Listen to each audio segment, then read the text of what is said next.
Let's talk about Anchor. If you haven't heard about Anchor, it's the easiest way to make a podcast. Let me explain. It's free. That's right. No more excuses. Get your lazy ass off the couch. Go start a podcast.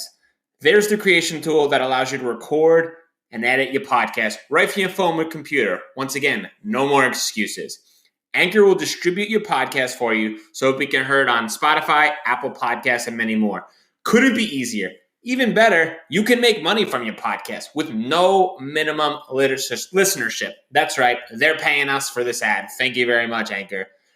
Download the free Anchor app or go to anchor.fm to get started now.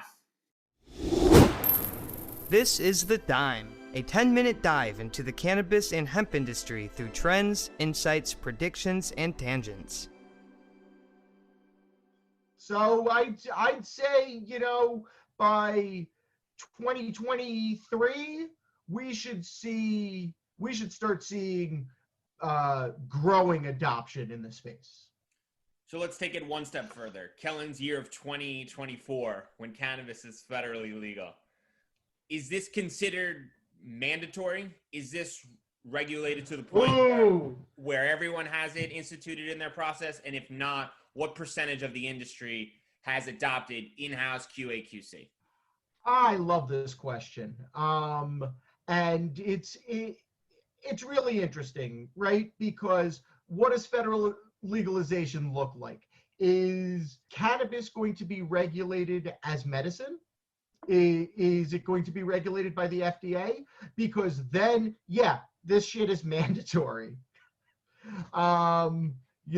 Because it doesn't make any sense to establish a static on or off-site QA/QC lab in a manufacturing operation anymore. So if it's regulated like nutraceuticals, then there's going to need to be a lot of it, but it doesn't have to be everywhere. And it doesn't have to be at every stage in the operation.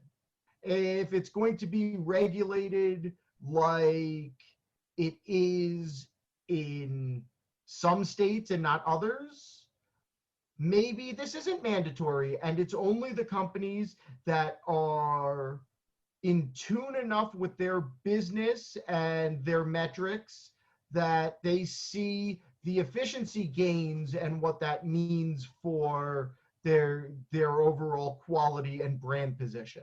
Percentage number of companies operating with internal QA/QC. And then Kellan, in 2024? 2024. 12%. 12%? 12%?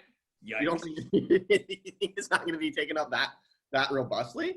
Well, I guess Kellan and I will be different. Kellan, I 80%, and not because of regulatory stand. I mean, I think that all of those are excellent points, but at the end of the day, I think there's a huge value add, right? Being able to make those changes on the fly and see things in real time, if you will. And I think that as this race to the bottom continues in terms of pricing for this commodity, and it will become a commodity in my opinion. Oh, for sure. Companies are they're gonna do this whole street fight for retail space and all these other things, and then there's gonna be kind of a standard price for a product, right? Like you go to the store and a 6-pack of beer is pretty standard across the board, whether it's Heineken or Coors, or there's maybe a little price difference, but those little price differences I think are gonna be negligible to the consumer, but also from a business's bottom line. I think that companies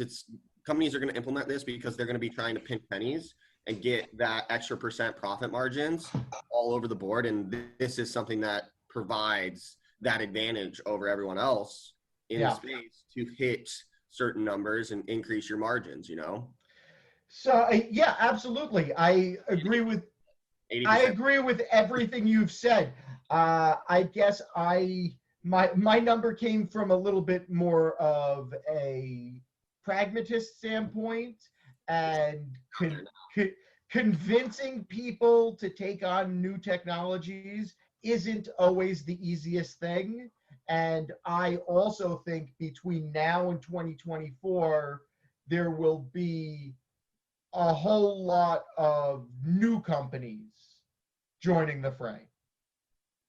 They might not be here in 2026, but between now and 2024, I think there will be a lot of additional new companies spinning up. So while optimist Bryan thinks 80% is spot on, realistic Bryan thinks closer to 65%. I think people will adopt the technology slowly, and once they adopt it, they'll be loyalists because from a numeric standpoint, it makes a ton of sense. If you're saving money by purchasing this equipment and it pays for itself between 6 and 12 months, everything after 12 is profit. And that's a huge value add for some of these companies, knowing that they're adhering to a high quality standards that they know when they produce a product is keeping the consumer safe, because at the end of the day, a recall is detrimental and it can kill you. And if that's where they're operating with the risk of the unknown and they can alleviate that by implementing real-time sensors, it's a no-brainer. The hardest part is going to be the early adoption, as always with new technology, but with the expectation that these big MSOs are really exploding fast, the one thing that they can look to do is implement other industry technology. And it's not like sensors or new technology per se. It's not like they're automated AI with all these other new technologies. It's a tried and true piece of hardware. Even the automated AI aspects with this process technology isn't brand new. They've been working on machine learning for these kinds of measurements for at least half a decade. So it's really, the technology is ready. Definitely. And it's just going to take the first few people to really see the advantages and prove out the financial advantages in this space. But it's, I mean, you're absolutely right. Should you just shout out Curaleaf right now? Should you just say it? Hey, Curaleaf, we're ready for you. Oh, Curaleaf. Not all the others. I figured if we were going to start on East Coast Love, they'd be a good one to start with.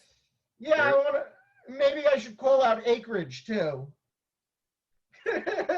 So, real quick, Ev, for the people in the industry that are intrigued, they want to know more, they're interested in figuring out how to put together a first step, where would you tell them to reach you? How can they get in touch with you? I can be reached at evan.friedman@hellma.com. I'm sure that we'll include that in the notes on the post. You can find us at Hellma.com, or I don't know, you can call us anytime, 516-939-0888. What about Instagram? Do you guys have a social handle that they can go follow you guys on? No. Well, that was simple. I would say the easiest way to get in touch with Evan back in our older life is just to close your eyes at a trade show and listen. And you will find him. But now it's very hard to find him since he is not there. I have yet to leave New York since March. Well, when the world comes back to normal, they can all find you. They can all find me. I'm at the shows. Cool. I'm at the shows. I'm on the airwaves. You call me. I'm happy to talk to anybody about almost anything. So awesome. We'll put it all in the show notes and we'll break it down. Thanks for your time, Evan. Thank you, guys. It was a pleasure being here. Awesome.